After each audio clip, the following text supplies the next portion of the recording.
As usual, Harvey sat in his chair with a beer in his hand and watched the baseball game on the big screen TV. After dinner, Betsy went upstairs. He had no idea what she was doing, but he didn't care. As far as he knew, it was just another evening at home. Just before 7, however, the doorbell rang. No sooner had Harvey gotten up than Betsy called out from upstairs, "Harvey, please open up!" Of course, I was going to do it anyway. He walked to the door and opened it to see a well-dressed man who was unfamiliar to him. "Yes, can I help you?" "I hope you're not selling anything?" "No, I'm here to pick up Betsy." "For what?" "We're on a date." Harvey's eyes bulged. "You and my wife Betsy are on a date?" "Yes." Harvey froze for a moment, trying to figure out what to do. "I'll call her." He walked to the foot of the stairs and shouted upstairs, "Betsy, your cavaltour is here." Did he expect her to ask what date? Or, it's not really a date. Instead, she said, "Tell him I'll be right there." Harvey just stood there wondering what was going on. When she walked into the living room, she was wearing a short evening dress showing off a large cleavage and lots of makeup on her face.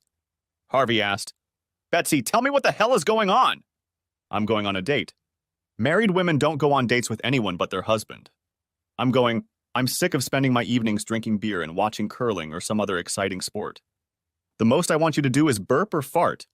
And you don't even apologize when you do it. When was the last time we did something exciting? If you can't give me any attention or the occasional chance to have fun, I'll find someone who can. She jabbed her index finger at his chest for emphasis. "Don't wait for me. If I'm lucky, I might not be back until morning." She left, slamming the door behind her. Betsy got into the waiting car and told the driver to get moving. As soon as he pulled away from the house, he stopped and they both started laughing. Betsy said, "I wish I had a picture of his facial expression. It was priceless. If that doesn't make him go from a sloth to a normal person, I don't know what will." "Don't you think it might make him angry and make things worse?" "I doubt it. He'll probably just sit there wondering what happened. I'll be back before he gets too upset. I don't think he'll be so quick to divorce, but I'm willing to take the risk. I probably shouldn't have added the part about not being home until tomorrow. It's too late now. With the way our marriage is shaping up, I think I'd rather get divorced than keep this up. Damn him. I love that idiot to death, but I wish he cared more about me and us. Well, go around the block. We'll come back and I'll see how he's doing." After driving around the block, Betsy and her beau pulled into the driveway and parked. Harvey didn't run out into the street as Betsy had hoped. She entered the house and didn't see him in the living room, although the TV was on. She took a quick look around the first floor and went upstairs. He wasn't there. Then she called his cell phone when she heard the ringing. Betsy ran over and saw his cell phone on the nightstand. Next to it lay his wedding ring. She quickly looked around the room. Several of his personal items were missing. Shit. Betsy ran downstairs to tell her friend what had happened and to see if Harvey's car was in the garage. It was gone. The man asked, "Where do you think he was?" "He probably went to a bar to get drunk. Worst case scenario, he might even spend the night in a motel. I imagine he's sulking like a little kid. He'll pay for it when he gets back and forgets my joke. On the other hand, his leaving might be for the best. If he feels bad about making me go to such lengths to motivate him, I don't mind him continuing to feel bad for a little while longer." Harvey didn't call back that evening or the next morning. The next day, when Betsy could stand it no longer, she called Harvey's personal secretary well before he was due back from lunch. "Barbara, please put me through to my husband." "It's not working." "Betsy, what the hell is going on?" Harvey came in this morning staggering and told me to shut up and listen. He tells me he's taking the day off because he has a lot of personal business to take care of. He then asks me who handles our company's health insurance. I gave him the name of the girl in HR who handles the health insurance. That got him and he didn't want to talk to me anymore. He left without saying a word of thanks or anything. That doesn't sound like Harvey at all. Do you know what happened to him? Did someone close to him die or something? I am what happened to him. I used a trick that didn't work. When I talk to him and kiss his ass, hopefully he'll come around. Now, could you transfer me to that girl in Human Resources? Sure. Human Resources, Rhonda. I'd like to speak to Sylvia, please. She's going through orientation with a new employee. Is there anyone else who can help you? Can anyone tell me what Harvey Strickland was doing in your HR department today? I can look at his file, but I need his permission to give you any information. I'm his wife. Is there anything you can tell me? I can look up your insurance on his policy. Hold on. Let me think about it. It's a coincidence. We were supposed to contact you today anyway. You should receive an official notice in the mail that you are no longer covered under your husband's health insurance. You can keep the insurance for 180 days before it expires if you pay off the debt. That's the only thing he changed. Stunned, Betsy just sobbed, said thank you, and hung up. Why did Harvey drop me from his health insurance? And then it hit her. She immediately went to her computer to check their online bank accounts. Half the money had been withdrawn from my checking and savings accounts. Hell, he's in the process of divorcing me. Betsy couldn't decide what to do next. She thought for a moment until the phone rang. It was their life insurance agent and Larry's family friend. It was Betsy. Hello, Larry? Betsy, can you tell me what the hell is going on? Harvey came here, canceled the automatic payment on your insurance, and changed the beneficiary to the girls. No money should go to you. Also, the funds automatically withdrawn for the life insurance payout have been transferred to the new account. He said he was sure that's the way he wanted it to be.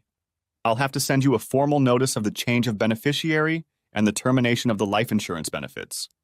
I'm sorry. I guess you two must be estranged. Betsy, I'm so sorry. Please come see me as soon as possible so your life insurance doesn't expire. Am I right in thinking you're getting a divorce? Yes, thank you. There's nothing more I can tell you. But you really haven't told me anything. Yes, she hung up.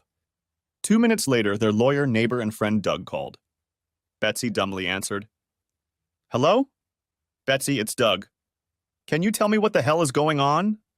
Harvey came here and changed his will so that the kids get everything from him and you get nothing. He also took you off the list of people who can be his medical assistant. He refused to tell me the reason and said he didn't care if I told you or not. He then asked me for a referral to a family lawyer. I'm assuming that you two are having some serious problems and are thinking about divorce. Look, I can always change things if you two get back together. I'm sorry this is happening. Marilyn and I think very highly of both of you. I have to run, but I wish you both the best, Betsy replied weakly. The next call was from their twin daughters who were in college together. Mom, what the hell is going on? Dad called us, committing all of us to you. He said you were dating and having sex with other men. Then he told us he was going to be gone for a while so he could date other men before the divorce. He said he had taken care of our future college expenses. We tried to ask questions, but he ignored us. He told us to remember that he loved us and hung up. Mom, we're afraid Dad's going to hurt himself. Can you tell us what happened to make him so depressed? I'm the idiot who drove him to depression, and I'm trying to find him to apologize. The problem is I can't find him. Maybe I can try. Hey, I got another call. Maybe it's him. Call us back. Hello, Harvey? No, it's your mother-in-law, Doris. What the hell is going on? My son called me crying like a baby. He said something about you sleeping with a bunch of men at some nightclub. He looked drunk, so I wasn't sure how much of his story was true. All I know is that he was very depressed. Anyway, he said he was going to solve the problem by giving you your freedom. The worst part was that he thanked me and his father for raising him right. He then apologized for betraying his upbringing by letting us down. He said goodbye. I didn't like his tone. He hung up before we could ask any more questions. When we called him back, he didn't pick up. Betsy, I'm afraid he might do something stupid. What happened between you two? I was trying to get Harvey to leave the empty nest and enjoy life with his wife. I decided to do something crazy to get him to come out of his empty nest and enjoy life with his wife. I decided to do something crazy to get him out of his depression. I pretended to go on a date with another man. I was out of the house for 10 minutes, 10 lousy minutes. When I came back, he was gone. Today, I found out that he's done some things that look like he's going to divorce me. I'm trying to find him to stop this madness, but I can't reach him to talk to him. So it's your fault that my son is going to kill himself. Let me tell you something. If he dies, I will hold you personally responsible. Click. Betsy couldn't think straight. She called all the local hotels and motels. None of them listed Harvey as a customer.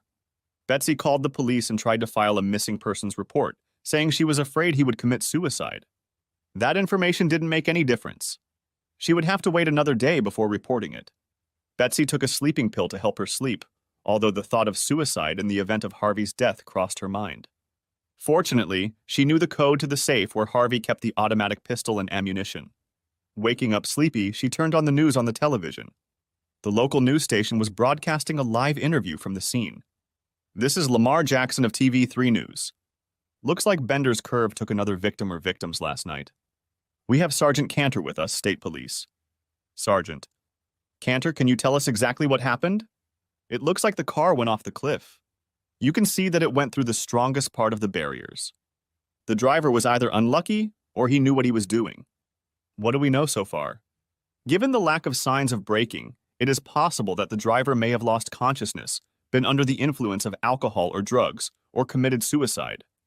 How did you learn of the accident?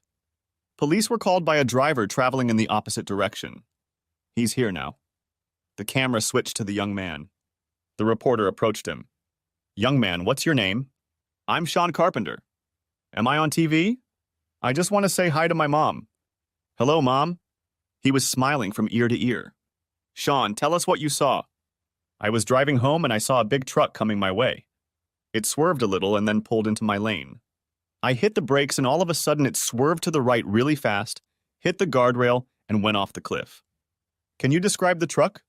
Sure, it was a red Ford F-150, probably a 19. It had a Western Kentucky Mountain Man sticker on the rear window. Did you see who was driving? No, the truck had its headlights on, and I only caught a glimpse of the man behind the wheel. He looked like a man. I don't think there were any passengers, that's all I know. Thank you, Sergeant. Cantor, did you call for help to find the truck that crashed into the guardrail? We don't know exactly what hit the fence. We're assuming it was a truck, according to Mr. Carpenter. It's impossible to see what it is from here. We have a search and rescue team in the mountains, but they are currently conducting search and rescue efforts in another part of the state. I don't know when they'll be able to get down there and check it out. But what if someone out there is still alive and needs medical attention? Then you would be witnessing a real miracle. No normal person could survive a fall like that on those rocks. I would not risk the lives of those who are not qualified to go on an expedition just to find out. All we have to do is wait for the mountain rescuers.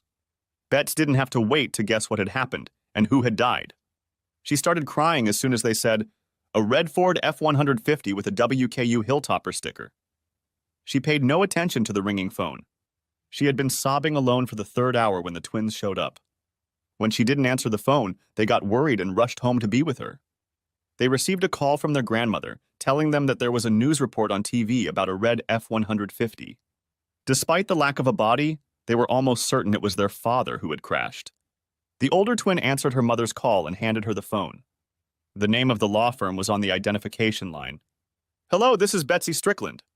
She almost couldn't pronounce the last name because she was choking. Mrs. Strickland, my name is Chris Andrews. I'm an attorney in the same office where your friend Doug works. Your husband hired me to represent him in his divorce proceedings. I probably shouldn't have called you, but Doug talked me into it. I was contacted by the Riverton Police Department in Caldwell County. They were called to the scene of a robbery. The defendant suffered a head injury. His wallet and keys were stolen. He was taken to the emergency room and soon underwent surgery. The unidentified man was put into a coma to relieve pressure on his brain. The only thing he had on him was a motel room key. He was traced to Harvey Strickland. Among the papers in his hotel room was a copy of the divorce agreement that put me in charge of his divorce proceedings. That's why they called me. Your husband put me in charge of the divorce case because he did not want you to have any direct dealings with him. I have to tell you that you are not allowed to see him in the hospital. I base this decision on very clear verbal instructions given to me by Mr. Strickland regarding his relationship with you. Your children may, however, visit him, but I have the right to decide whether to allow them. What? He's my husband. Of course I can see him. I'm sorry, but the mandate he signed gives me and only me the right to make decisions regarding the divorce as well as his medical care. I have to follow his last verbal instructions. If you want to hire an attorney to fight this, act immediately. Weren't the divorce proceedings canceled because of his condition? No, ma'am. I was given clear instructions to pursue the divorce no matter what, although I don't think he foresaw being robbed. Does that mean that all the financial insurance and benefit arrangements he has made will not be reversed? Yes, ma'am. They have all been carried out by him, and at this point I see no evidence that he wants to undo them. Of course there's no such evidence. He's in a coma. This is ridiculous. I tricked my husband into believing I was going on a date with another man. When I went back to tell him it was a joke, he was already gone. He had gotten rid of his cell phone, so I couldn't tell him it was a joke. I have no reason for the divorce and no reason for the actions he took regarding the joke. I mean, no disrespect, but that is what you are saying now. I have to follow what Mr. Strickland instructed me to do and confirmed in writing. I have no other choice. I hate to tell you this, but tomorrow you will be delivered to work as Mr. Strickland requested. As soon as you find a lawyer, have him or her contact me to find out how to proceed. I don't care. He's my husband, and I'll see him if I want to. I forgot to tell you that the envelope you will receive contains a restraining order directing you to stay at least 1,000 feet away from him. The petition he offered is very generous. He stated that he wants you to have a chance to meet the man you really want now. Betsy told the children what the lawyer had said. It was impossible to believe what had happened. Betsy said she would go to the hospital no matter what they said. The girls agreed to accompany her. The trip didn't take long. The hospital did not have a copy of the restraining order, but visitors were not allowed in because of COVID restrictions for all hospital patients. They said that when he was transferred to the ICU, he would be able to receive visitors, but only one person for 10 minutes every 2 hours. Betsy and her daughters went home unsatisfied. By the time Harvey was placed in the ICU, the restraining order was already in place. One daughter could visit him, but what would that accomplish? He was unconscious, and if he understood anything, it was what they were saying. But they couldn't say it. A few days later, a mountain search and rescue team found the truck. They assumed the robber was the dead man sitting behind the wheel. Harvey's wallet was still there, but several hundred of the $6,000 were missing. This was probably due to the discovery of several bottles of rare Kentucky bourbon. One of them was more than half empty. As time went on, Betsy found herself in a difficult financial situation. Harvey had forgotten to deposit his check into the couple's joint account, which paid the mortgage and other bills. Betsy hired an attorney who asked the court to grant her access to half of the money left in the account. Finally, it was time to bring Harvey out of his drug-induced coma and into consciousness. When he woke up, he said he didn't know who he was. The diagnosis was temporary amnesia. Linda, one of the twins, brought pictures and memories to jog his memory. All efforts were in vain. Nor did he remember the attorney who had his power of attorney. In that state, he was not considered knowledgeable enough to lift the restraining order. When Harvey came out of his coma, he was given a memory test to see if he had amnesia. Harvey quickly realized that's exactly what they were doing and immediately decided to fake it. He was told that his daughters wanted to see him. The first to see him was Carol, the other twin. He asked her who she was. "Daddy, I'm one of your daughters, Carol. You were attacked and went into a coma. We were waiting for you to wake up." "We?" "Yeah, Linda, me and Mom, your wife." "I have a wife?" "Yeah." "Why isn't she here?" "She's not allowed to come. There's been a misunderstanding between you two, and she's got a restraining order." "My God, does she really want to hurt me?" "No, Dad. She's no threat to you. You were very angry with her." "About what?" "She pretended to go on a date with another man. Before she came back and said it was a joke, you left and started divorce proceedings. Now that you are awake, you can fix all of this." "How do I know she didn't go on a date?" "She says she didn't." "Didn't you just say she said she went on a date?" "Yes, but it was a lie." "So she lied about going on a date, and then it turns out she was telling the truth about not going on a date. I may not remember you or her, but I'm not stupid. I have to assume I took steps to protect myself. I'm sorry, miss, but your 10 minutes are up. You'll have to leave now." 2 hours later, his other daughter arrived. "I've already spoken to you, haven't I?" "No, that was my twin sister, Carol. I'm Linda. Don't you recognize me?" "I'm sorry, but not yet." "You and your sister are very attractive young women. Were we on good terms?" "I understand that your mother and I are separated." "We were on good terms." "Your mother played a prank on you, attacked you, and injured your head before she could tell you it was a joke. You started making moves toward divorce before you even knew it. You have to stop it, Dad." "I don't know what to do. I don't know if you're my daughter or not. I don't know who my wife is or if I even have a wife. I don't think I should do anything before my memory comes back. If that happens, do I have a lawyer?" "You have two. One for regular cases, one for divorces. You gave him a divorce license. Maybe if I talk to him, it'll help jog my memory." "Could you contact him or her and ask him to come and see me?" "Sure, anything that might jog your memory." "Dad, can you let Mom come visit you? It kills her that she can't see you and apologize. I don't think I'll feel safe around her, maybe later." "Mr. Strickland, I'm Chris Andrews, your family lawyer. Do you remember me? Is everything we're talking about confidential?" "Mr. Strickland, I'm Chris Andrews, your family lawyer. Do you remember me? Is everything we're talking about confidential?" "Absolutely." "Good, I don't have any amnesia." I'm trying to figure out what to do about my divorce.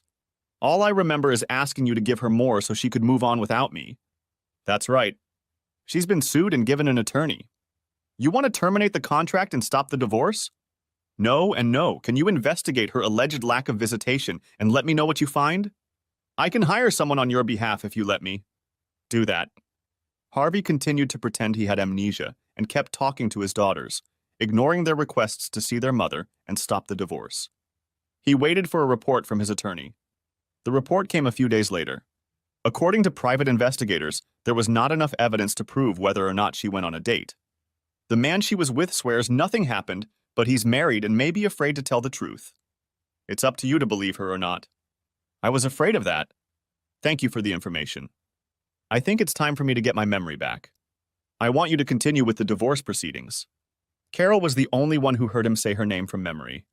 Shortly thereafter, he told her that memories came flooding back to him, including the night of Betsy's betrayal or deception, depending on what you believe.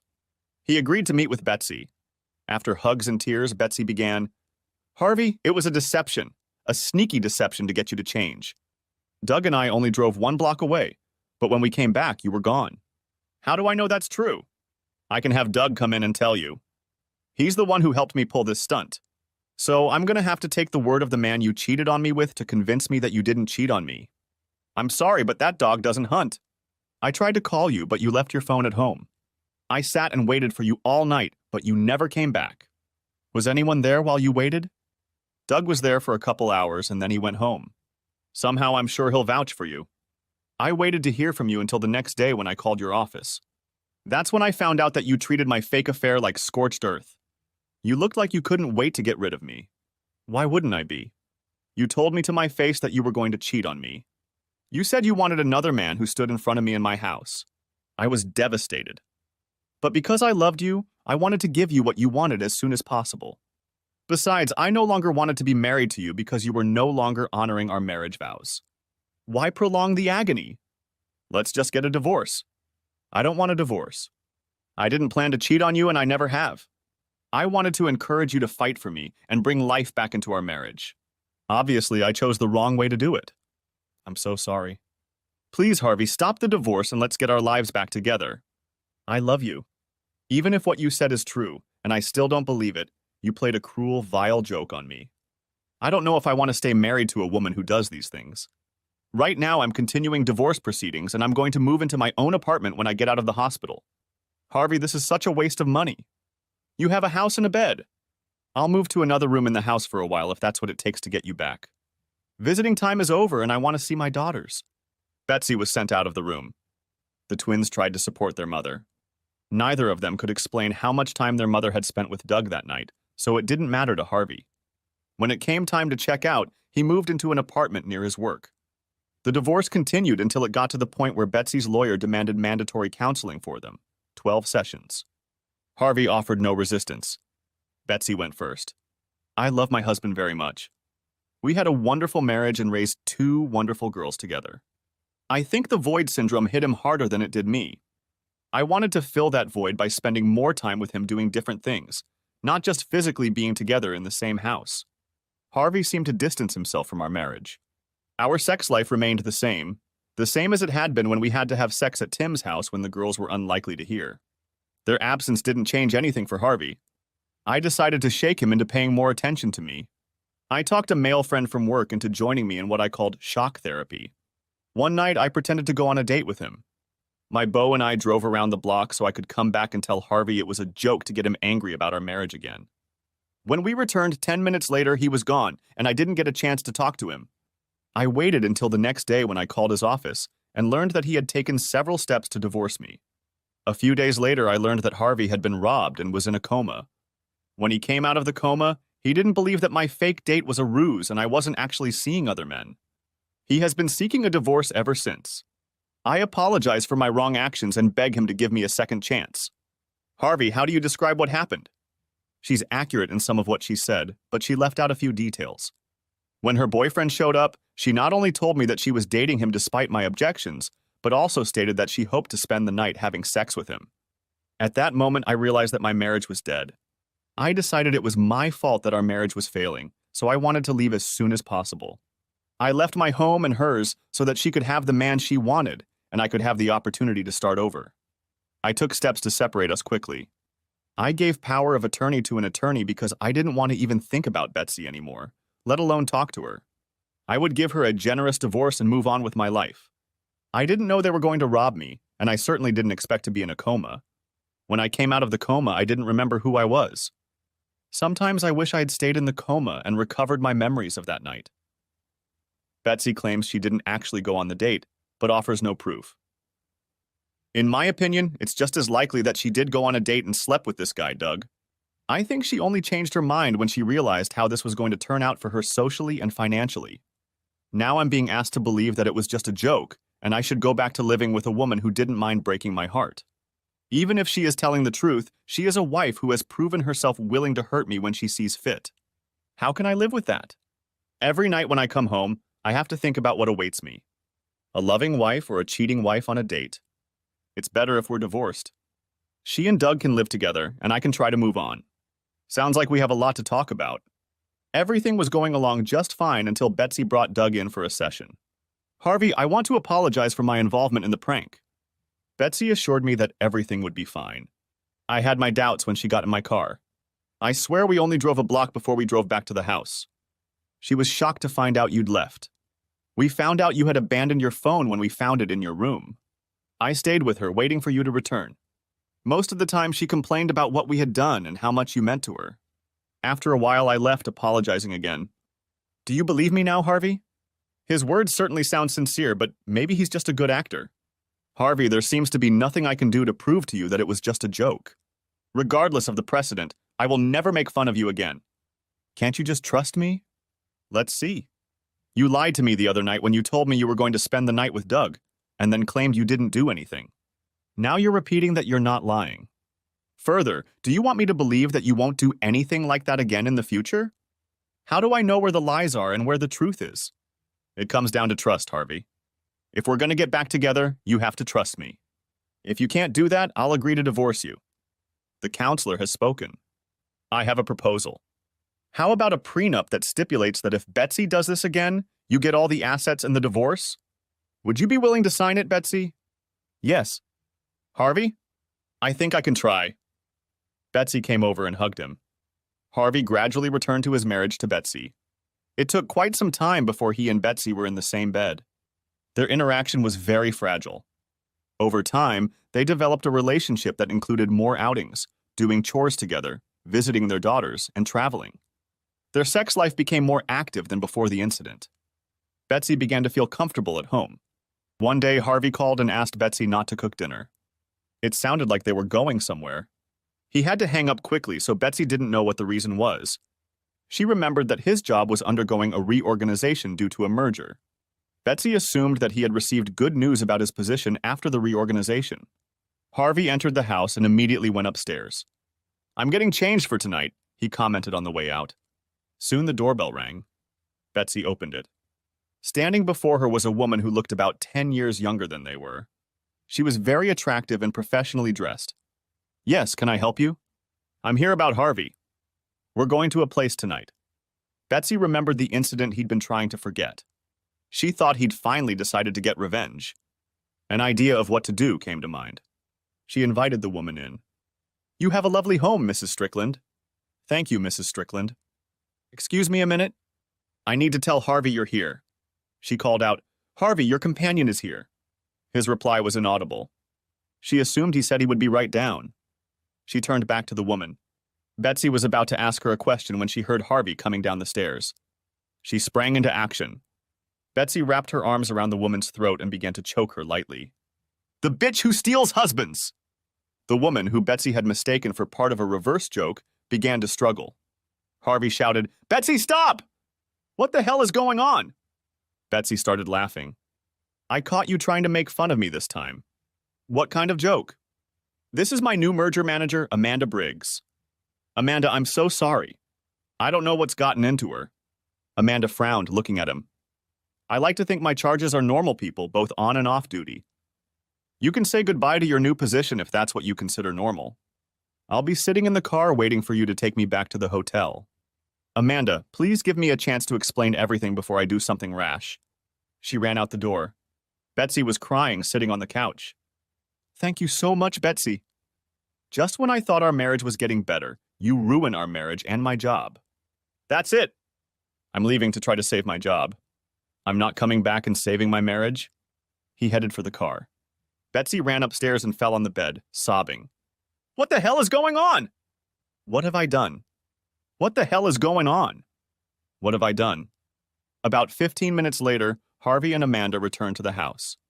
He called Betsy to come downstairs. They explained to her that they were playing with her. Betsy clung to Harvey and screamed that she was sorry. Later, they went out for dinner and a few drinks. Amanda told how she had been afraid that she would get hurt, but Harvey's help with the prank had been worth it. Betsy was finally able to share a laugh with the others. When Betsy and Harvey got home, she went to clean up the kitchen before going to bed. Harvey went upstairs.